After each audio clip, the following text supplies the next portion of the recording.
Beverly Ann Wood, W-O-O-D. Dr. Wood, where are you employed? I'm employed by the South Carolina Department of Corrections. And how long have you been there? 13 years. And what is it that you do? I'm the chief of psychiatry there, but I also have a caseload and I manage all the psychiatric services for the Department of Corrections.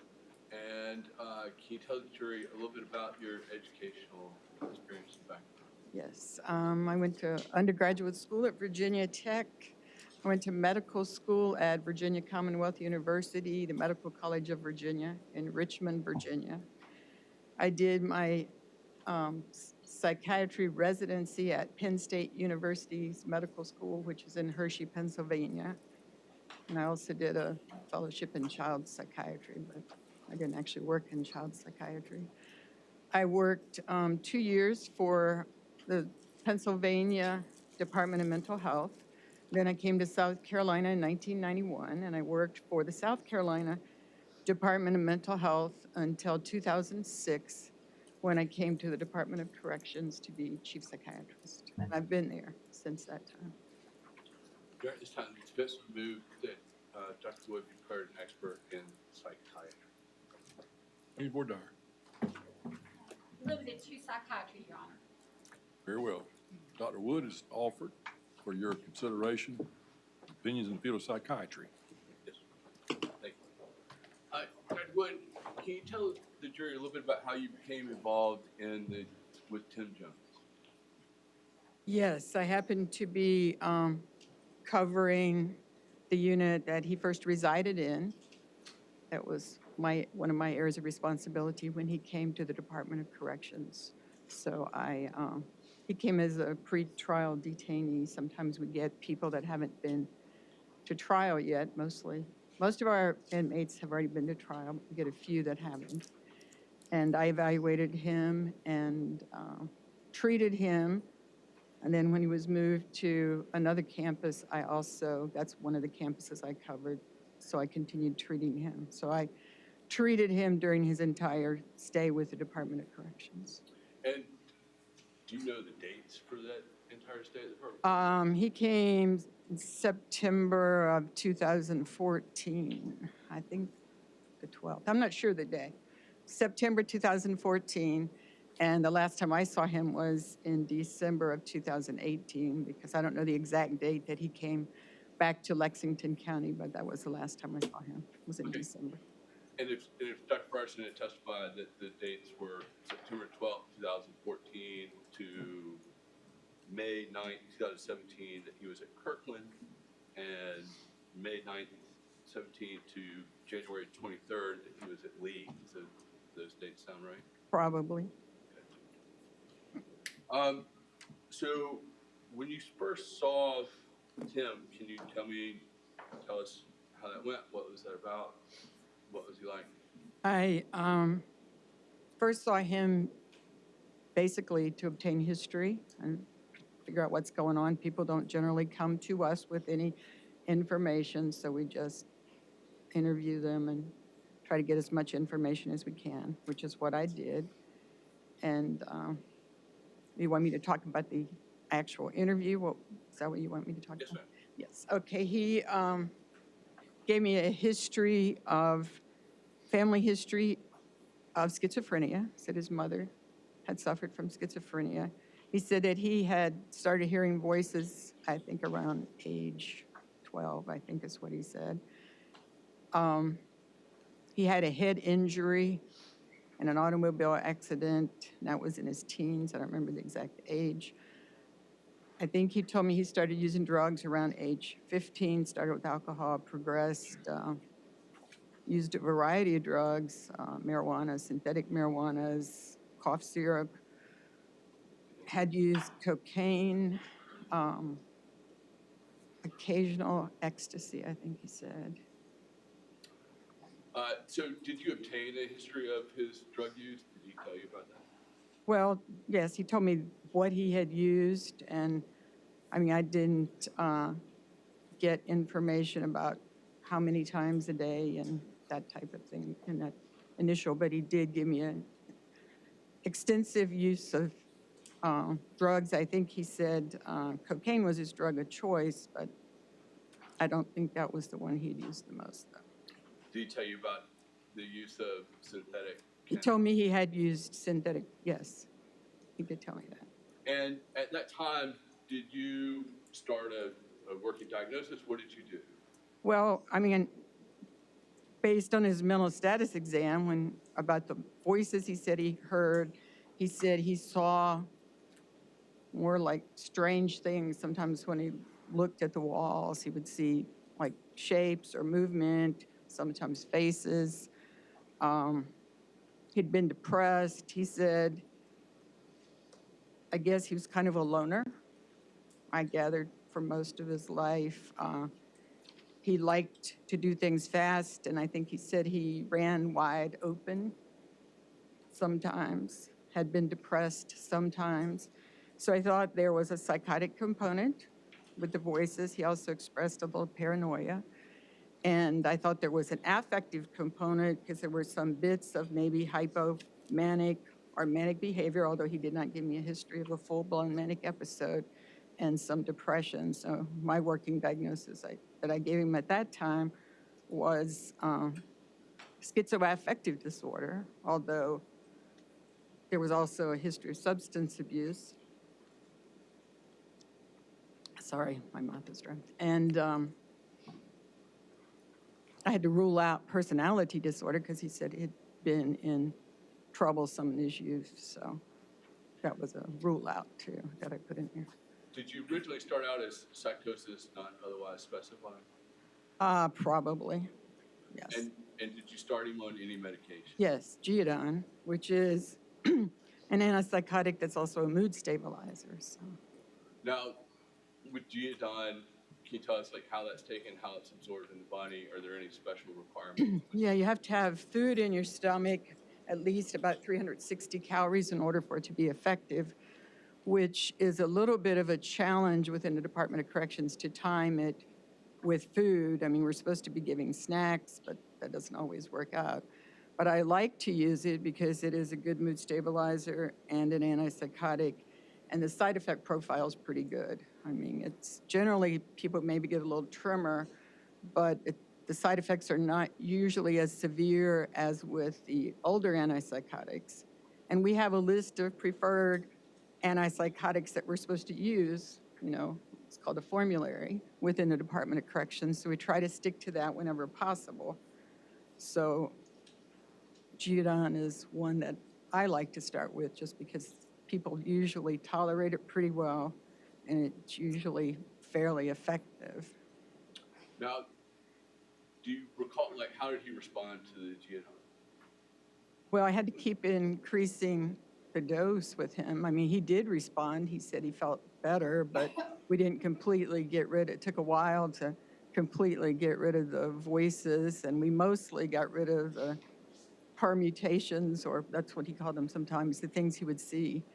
But again, it was, so I used a much higher dose than I usually use. I tried to change,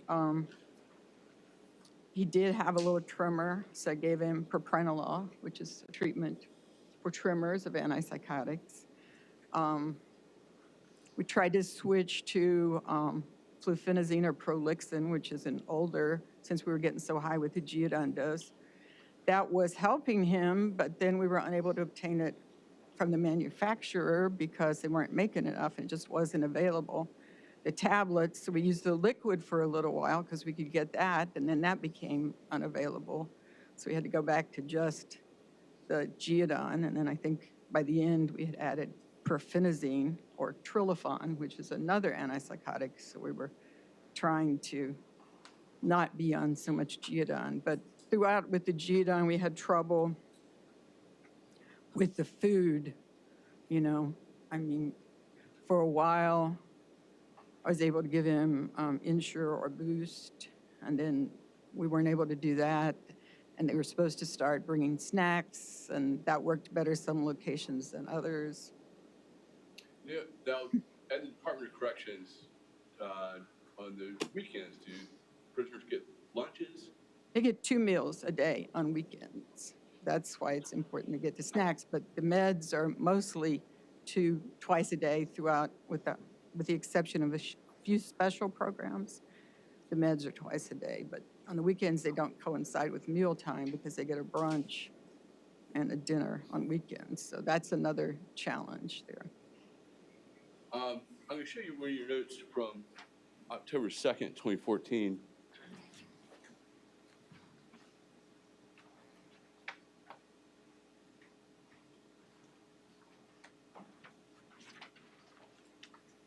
This would be a couple weeks after he had been on the Geodon. Yeah, they said something doesn't feel right. That the voices had decreased is what wasn't completely adjusted to the medication. And how did he feel now that the voices were decreased? Well, I think he certainly liked that the voices were decreased, because I know later when we were on a really high dose and we were trying to decrease it, and he said the voices have returned. And I remember he told me I'd rather have brain fog than hear voices, because sometimes if you're on a lot of antipsychotic, the guys do tell me it's like thinking through a fog or something. And he did tell me that at one time, that he would rather have that than to hear the voices. Now, did you consider the possibility that he was faking? Well, in that locale, I consider that with everybody, because we do have a number of people that do fake for various reasons, to get in special programs or just for a variety of reasons. However, I never saw anything in his behavior that would confirm that or make me think that he was faking. I can't imagine somebody would. Generally, people that are faking don't ever make it to the doses of medication that he's on. You know, they're going to tell me, yeah, that dose stopped, or they're going to ask me for something, or try to flatter me or intimidate me to get me to do something that they want done. There's just a lot of things that people that try to manipulate us do, and that happens a lot. That never happened with him. He never asked me to do anything or did any of those things. And he would tell me if the medicine was working or it wasn't working. He never suggested that I give him one of the medicines that they can sell on the black market or anything like that. So I did not, although I entertained it, I never felt that he was trying to manipulate me.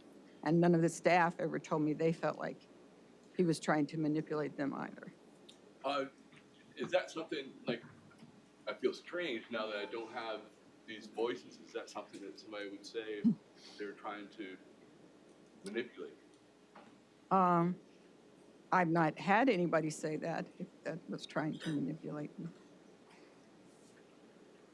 At some point in time, you changed your diagnosis to schizoaffective disorder. Yes, because I thought there was an affective component, because sometimes he'd have the pressured speech. And again, I never saw a full-blown manic attack.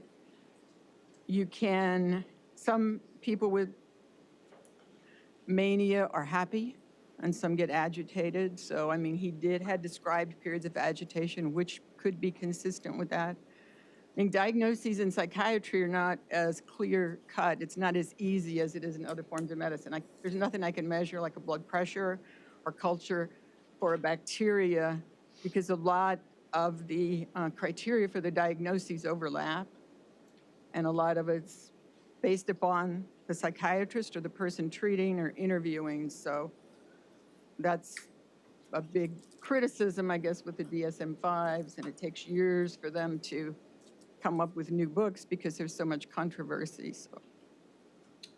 Now, on October the 9th of 2014, did you add Prozac to his? I added it at one point in time. I don't know if that was the exact date, but I did add Prozac when he said he was depressed, yes.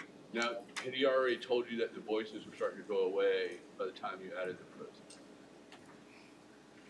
I don't know. I don't know for sure. But it's not unusual if someone is hearing voices and depressed that I would use an depressant and an antipsychotic. Although Geodon is a mood stabilizer, it's not a great, by itself, antidepressant. At some point in time, did you discontinue the Prozac? Yes, he hadn't. We were switching to a new medical record system, and not all the medication orders were going through, so there was a problem for a little while. And I think he was without the Prozac, and he said he didn't feel any different without it than he did with it, and he didn't see a need to continue it, so I was okay with that. Did he continue to be stable for about a year after you discontinued the Prozac? There was a long period of time that when he would rate his mood, I think when the counselor went by regularly and he would say he was 8 out of 10, he was okay. So, I mean, there was a period of time that he was doing fairly well, yes.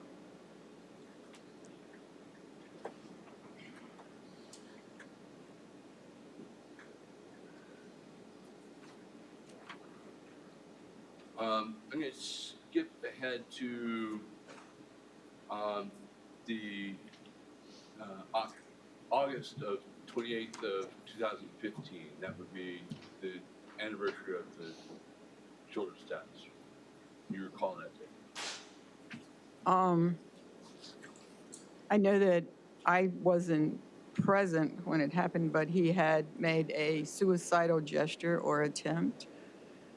Some rules had been, I guess, enforced in the program he was in that are usually had been enforced in the lockup units, which is that when medication is distributed, because it's done through the door, they would have to stand at the back of the room, because in some units people would throw things on the nurses or grab or do things. So they had to stand to the back of the room when the medication was placed at the door flap.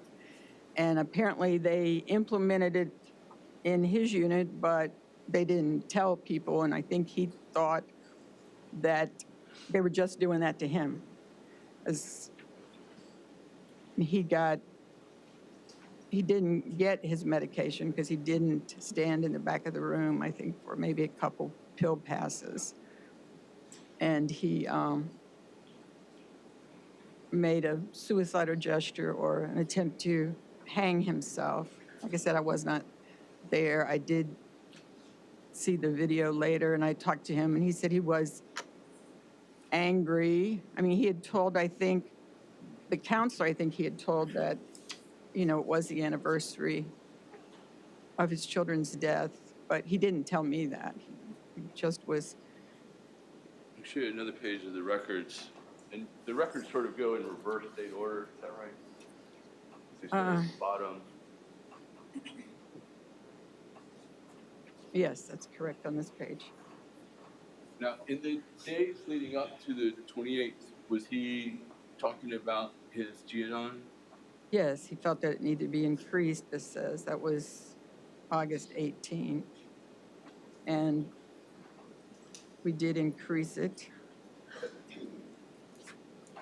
And he said after we increased it, he felt more angry, which sometimes the restlessness, the side effect, the akathisia, the movement can be an internal restlessness that people can interpret as anger.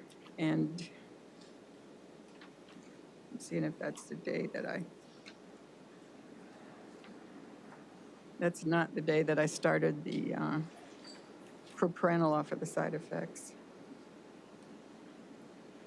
So I'm not sure why he was more angry, but it could have been more side effects, or it could have been a lot of things. I don't know. On the morning of August 27th, 2015, is there a note about whether or not he got seen that morning? Apparently he was scheduled to be seen in psych clinic that day, but they were unable to pull him. There was not enough security staff available. So I was unable to see him that day. And then the nurse said that because he didn't go to the back of the cell, they listed that as refusal refusal of medication. If you don't fully comply with their rules, that's counted as a refusal, so. And he did not receive medication. And then on the morning of the 28th is when he tried to hang himself. Yes, I think so. And you watched the tape from the night before, I did watch the tape. and can you tell ladies and gentlemen about how his actions were the night before? He was very restless. He kept moving around the bed, getting up, lying down, getting up, lying down. I mean, he tied the sheet, I think it was the sheet, around his neck, and then he untied it. And I mean, there seemed there was some ambivalence about the whole thing. And finally, he did tie it, and eventually, and the staff came and got him out. With regard to your diagnosis of schizoaffective disorder, did you have evidence of symptoms of hallucinations? He told me multiple times that he hallucinated, yes. So that was my evidence, was his word, and I had no reason not to believe him. And did you, through medication, were you ultimately able to resolve the hallucinations? Yes, the auditory hallucinations stopped with medication. Occasionally, I think he still had the permutations would come and go, the things he would see, but the things he heard stopped. Did you observe disorganized speech? I wouldn't say it was disorganized. At times it was strange, and it wasn't, his thoughts would jumble back and forth between two topics, maybe. So we more like flight of ideas, I might call that. But if you could separate those two things out, I mean, I guess they kind of made sense if you could keep up with several trains of thought at the same time. But he did have strange ideas, like one time he was telling me about the way he saw his psyche in a triangle, and I mean, it wasn't disorganized really. I understood what he was saying, but it was strange. Did you talk about that he had 3 personalities in him? Yes, that was part of that, yes. Would you consider that pressured speech? He did have pressured speech several times, yes. That just, I could hardly talk because he had to get it all out, you know? Is that sort of a hallmark symptom of schizophrenia? Of more of an affective component, more on the, that would be leaning more toward like bipolar mania. But again, I have no documentation that he ever had a full-blown manic episode, but might hypomania or. Is that why you said schizoaffective? Yes, because of the affective components were the depression and the pressured speech and the agitation, and that could have been that. Okay. Did you observe negative symptoms? Absolutely. I mean, I cared more about his hygiene and whether they gave him clean uniforms or he got a shave or a haircut than he did. He didn't really, those things weren't important to him for a lot of time. And I'd have to go get the officer, say, you got to get him a clean uniform, you know, because he didn't ask, he didn't really care. He's not a particularly talkative person, so I mean, that may just be his personality structure, that he doesn't talk a lot or explain a lot or anything, but there was paucity of speech a lot, but I'm not sure if that's just the way he is or if that could also be a negative symptom. Do you medicate people who you don't believe are safe? No. In your opinion, is Tim Jones mentally ill? Yes. Do you have any questions? No. No, I believe he's mentally ill.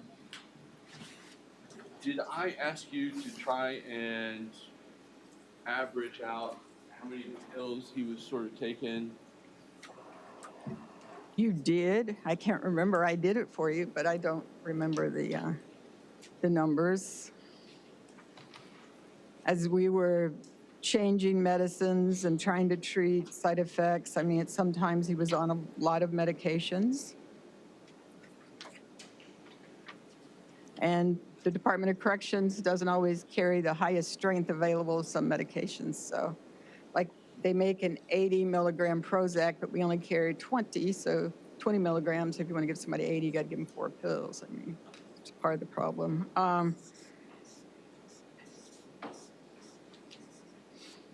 At Kirkland, one of the times he was on the most pills, he was taking 10 in the morning and 8 in the evening. That was April of 2017. And when he was at Lee, which was toward the end, he was taking 3 pills in the morning and 5 pills in the evening.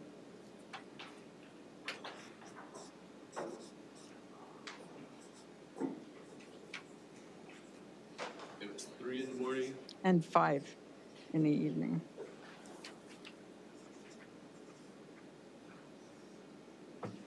And that was until he left your care to go to Yes. collection and detention. Yes, that's what he was on at the end of when I was seeing him, the 8 a day, yes.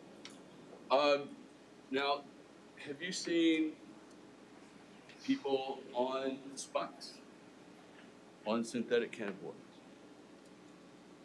I've seen a number of our inmates on synthetic marijuanas. I mean, usually we call it K2. I mean, there's a lot of variability in the synthetic marijuanas because you don't know what they added to it, yes.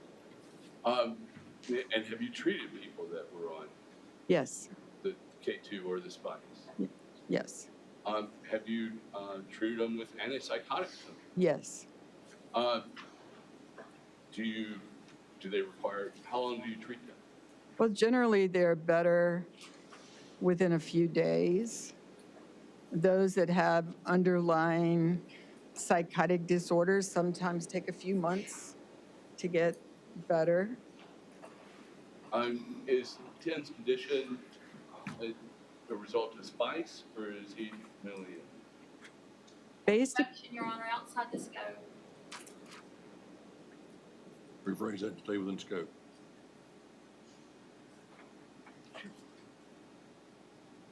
In your opinion, after having treated people for spice and treated people with mental illness and spice and treated people with mental illness, can you tell us what Tim's condition is in your opinion? I believe he has an underlying mental illness. It could have been exacerbated by his drug usage. I mean, certainly he used drugs that could change your brain's chemistry. Does that make him not mentally ill now? I think he still has, the last time I saw him, I thought he still had an underlying mental illness, and it's one that would not go away, so I would assume he's still mentally ill now. But of course, not.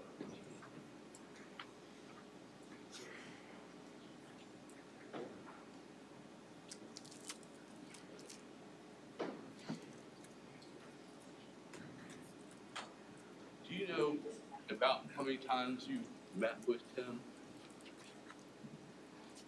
I do not. I saw him consistently for a little over 4 years. In the beginning, I probably saw him every other week, sometimes every week, depending upon how things were going with him. His level of care when he was at Lee was outpatient mental health. Our policy requires us to see people on medication or outpatient mental health at least every 3 months. So, I mean, it went from more frequently to less frequently. And at Lee, it's a lot more difficult to get people pulled to be seen.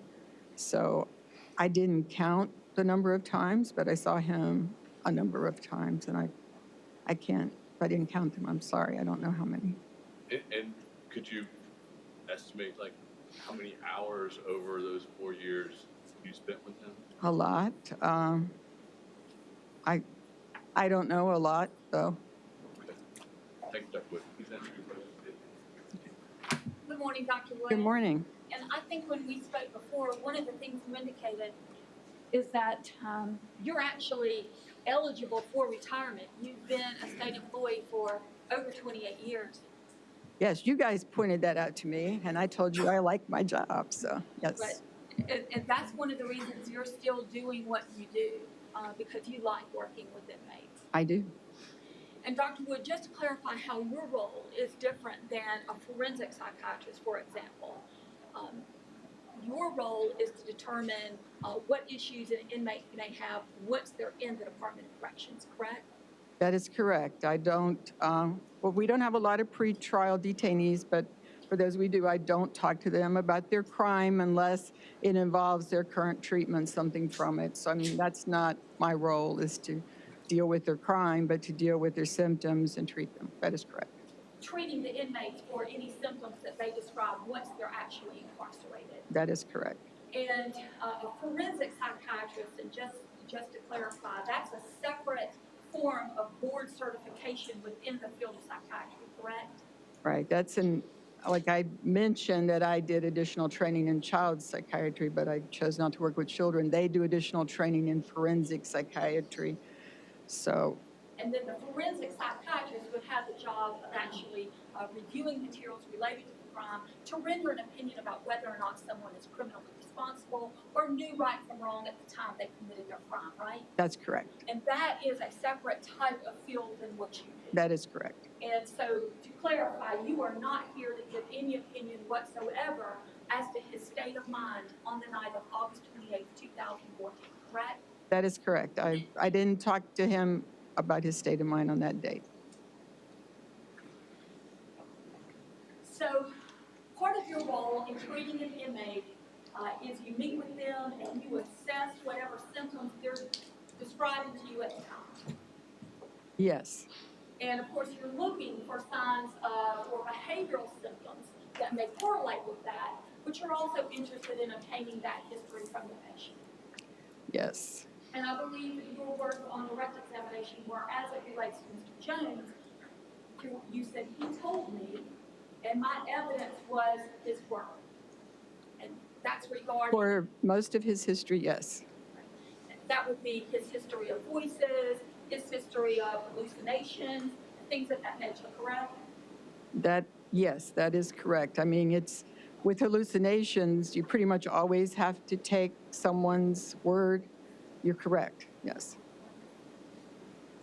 And then leading up to the trial of this case, one of the people that met with you and another one of his providers, and you can just inform us, who is Jim Page? He's clinical counselor that works with me and that saw Mr. Jones sometimes with me or independently. All right. And then who is Toshiro Inabinet? Mr. Nabinet was he's now associate warden at Evans, but at that time he was the counselor in charge of the unit at Kirkland that Mr. Jones was assigned to, and he made regular rounds and saw the guys on a regular basis. He made daily rounds, and I think he made weekly notes of how they were doing, yes. All right. So the treatment plan for an inmate isn't limited just to you, but you actually have other staff members who are seeing him on a regular basis as well. That is correct. And everybody makes notes, and you, as one of the treatment providers, have access to those notes and review those notes and take all of that into consideration in your treatment, correct? Yes, I review some of the notes. I don't read all the group notes, and of course he wasn't allowed to be in groups because he can't mix with the other inmates, but in general, yes, I review a lot of the notes, not all of them. All right. And then you and Jim Page, who you just told us about, in leading up to this trial, one of the things y'all did is y'all sat down and met with the court-appointed forensic psychiatrist, Dr. Richard Frierson, correct? Yes, he did meet with us. And you're familiar with Dr. Richard Frierson just from years of doing the psychiatry work that you did. That is correct. So I'm sure it wasn't the first time you met with him about it. No, we see him a lot, yes. And so when you guys sat down and met with Dr. Frierson, one of the things that was indicated that you had not seen Mr. Jones display disorganized thinking or behavior. Does that sound correct? That's correct. I never saw him totally lose it and have disorganized behavior. I did not see that, no. that was noted is that where Mr. Inhabitant is concerned, and I believe you told us just a few moments ago who he is and how he plays a role in the treatment plan. But he reported that although Mr. Jones complained of hearing voices, he was never observed to be responding to the stimuli one would expect with hallucinations. Are you familiar with that notation by Dr. or by Mr. Inhabitant? I don't recall seeing it. Not all the people that hallucinate respond. I never saw him respond either, but a lot of them do not, and he was on medication every time I saw him except the very first time, so. But that's true, I never saw him respond to. So in addition to the notes of Mr. Inhabitant, you would also agree that you never observed the defendant responding to any internal stimuli as if one were hallucinating? Not everybody that I see that hallucinates actually responds to them. So I wouldn't say that discounts it, but I never witnessed that with him. And I believe another thing you testified to on direct examination was about malingering, and you said that you yourself had not seen any signs of malingering. That's correct. Then I believe you also said that you weren't aware that the staff had observed that either. That is correct. Are you aware of the notation that is in his chart and in his records from August 28th, 2015, from the treating nurse, Justin Kuthankin, that what he was reporting about hearing voices, it's underlying data, Your Honor. I can rephrase that. All right, rephrase it. I believe that was discussed in your meeting with Dr. Ferguson, wasn't it, Dr. Wood? I discussed it in a meeting with someone. Mr. Gudvangan was the HCA, the head nurse of that unit. He didn't actually come up there very often. So I don't know where he got the information for his note. That's the only, I did discuss that note with him afterwards because I was concerned about why he would say that, and I never got a reason why he would say that, so. Okay. And that note specifically in the chart is a notation regarding malingering and manipulating behaviors, correct? That's what Mr. Gudvangan said.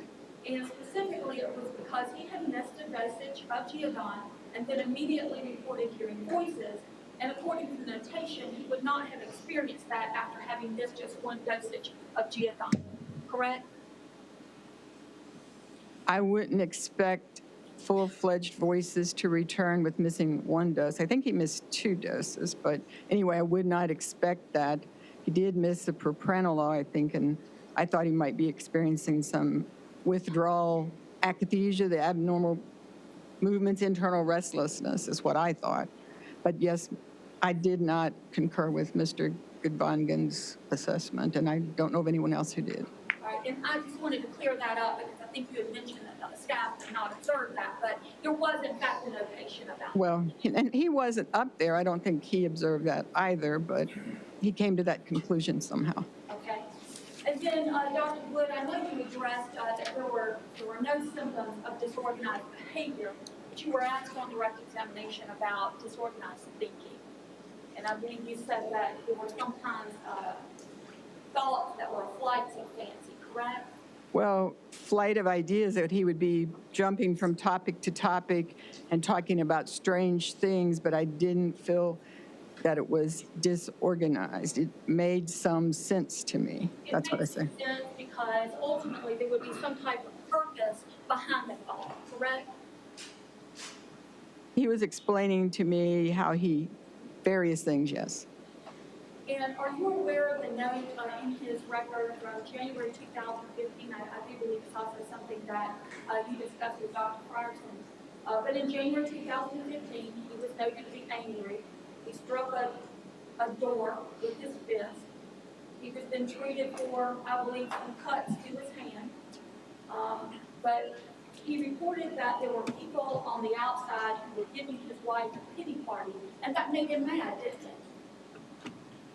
I recall seeing that note. That's what the note says. I mean, he never told me about that, but there is a note that says that. All right, so that's not disorganized thinking. He's actually angry that people on the outside, on the street, have sympathy for his wife, the mother of the 5 children who were killed, correct?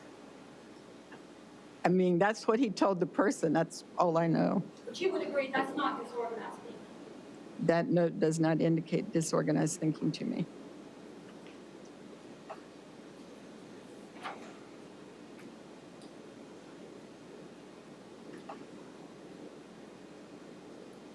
And then on that same topic of disorganized thinking, there's also a notation in the record from May 21st of 2015 regarding homicidal ideations. Do you recall that? No, that one I do not recall. That would have been a notation made by inhabitant, by Page, who you mentioned earlier, that he reported homicidal ideations towards 2 people on the street. Wouldn't that be something that you would have taken into account and wanted to address during his treatment? Every time I saw him, I asked him about homicidal ideation. I don't think he ever acknowledged that to me. But again, that in and of itself does not represent disorganized thinking, does it? It would be a purpose or reason behind that, correct? That particular statement by itself, taken out of context, would not indicate disorganized thinking. And then, Dr. Wood, about the Geodon, I just want to ask you a few questions about that because you were the prescribing physician on that, and of course those Geodon levels increased over the course of time. Yes, But Geodon can result in cognitive impairment depending on the dosages, correct? that is correct. And I'm going to show you what is State's Exhibit 196, being the publication from Pfizer, specifically about the side effects associated with Geodon. And then also States 195, which would be his prescription history for that drug. Mm-hmm.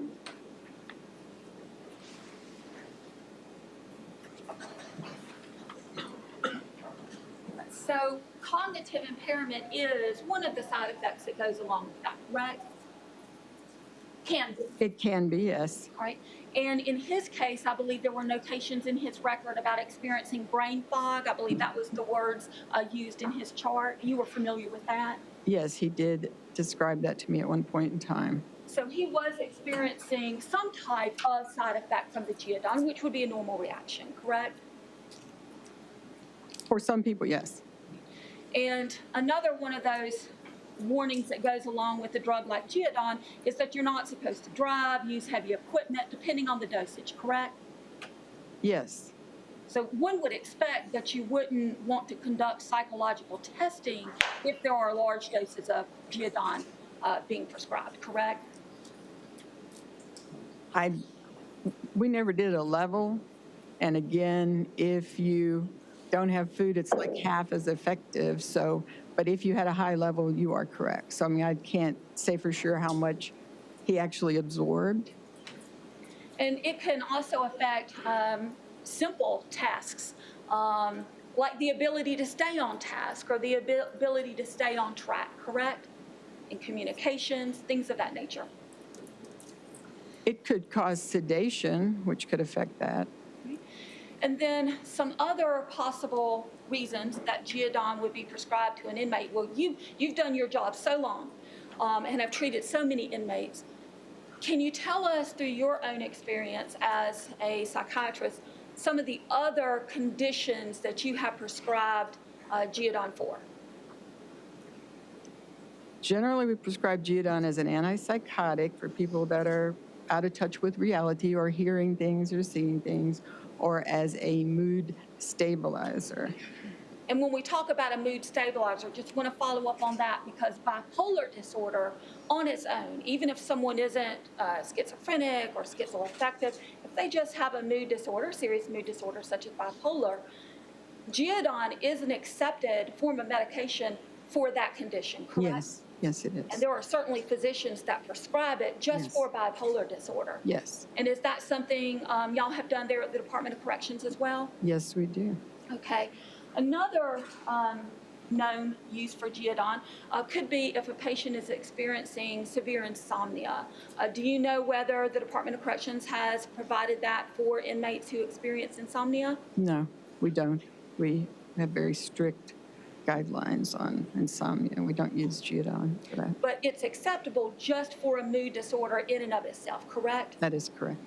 And regarding a mood disorder, that's actually one of the things that you discussed with Dr. Frierson when you met with him, correct? Yes, that I think there was a mood component to his illness. Because you can have bipolar with psychosis, so you can have primarily bipolar and still hear voices or see things, yes. So when you did testify a few moments ago that it's your opinion as a psychiatrist that there is an underlying mental illness. Mental illness can include a mood disorder, correct? Yes, it can. You're not reaching an opinion beyond that at this point in time, are you? No, I say he has a mental illness that has psychotic components and I think affective components as well. I don't think he neatly, in my opinion, didn't fit in any of the boxes completely, yes. All right. Didn't fit in any particular box completely. The diagnostic criteria, yes. And then part of what goes along with trying to fit someone in a box or reach an actual diagnosis pursuant to the DSM, well, I'll rely on this. But one of the components that goes along with trying to fit someone in a specific box in accordance with the DSM would be to rule out substance abuse, correct? Yes, that's generally, Because any underlying condition has to be explained that it's separate and apart from substance abuse, correct? yes, that's generally an exclusion for most of them. And as it relates to Mr. Jones, have you been provided his substance abuse records from the Department of Corrections in Illinois? No, And so a history that included multiple occasions of LSD or acid use, a hallucinogenic, in his teens, that wouldn't have been provided to you? no, we did not have those records. Or the heavy usage of crack cocaine, for example, around 2000, 2001, would you provided with that information? Other than he told me cocaine was his drug of choice, no, we don't have that outside information. I mean, he did say he'd used a number of drugs. I'm pretty certain he did not use drugs during the 4 years he was in SCDC, so whatever effects he had were permanent changes, which may, certain drugs can cause permanent brain changes. Well, and going back to the history that he's self-reporting to you about voice and hallucinations, crack cocaine when used at high levels can result in symptoms similar to psychosis, correct? That is correct, but again, he told me that the voices started before the drug use, so that is the information that I had. So. And then, once he arrives in 2014, after his arrest for these crimes, he reported that he had been using spice, which is Well, he said synthetic marijuana, yes. known to contain the ingredient AD, correct? Different, I mean, it contains lots of ingredients because you never know what people put in it, right?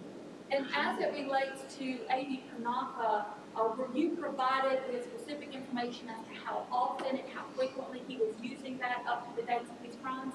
No, And were you provided information as to the known symptoms and side effects of AD Kanaka?